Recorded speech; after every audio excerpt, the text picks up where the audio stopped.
আসসালামু আলাইকুম স্যার। ওয়ালাইকুম সালাম, ভালো আছো না? জি স্যার, আলহামদুলিল্লাহ ভালো আছি, আশা করি আপনি ভালো আছেন। ওই যে অনেক দূর থেকে একটা লোক আসছে আপনার সাথে দেখা করার জন্য। কি একটা অবস্থা, মানে আমি এটাই বুঝলাম না লোকমান। আমি এখানে দায়িত্বে আছি, আমার দায়িত্ব হচ্ছে অফিস করা। তোমরা ডাক্তার, তোমাদের কাছে বিভিন্ন ধরনের রোগী আসতে পারে, তোমরা তাদেরকে সার্ভিস দিবা। বসার সাথে সাথে একবার এটা একবার ওটা এত ফেরা কেন দাও?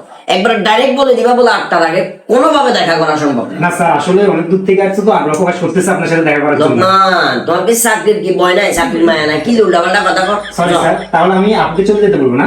আফু বলতে জি, একটা আপু আসছে। মেনে জি। ওই চা যাইতে বয় জানতে বস এগান হবে এগান হবে এই যে স্যার আচ্ছা ये बहुत बता हेलो আফু कैसे कैसे लोग रहते हैं यार কি রে, বুঝলাম না স্যার, এটা কি করবো স্যার?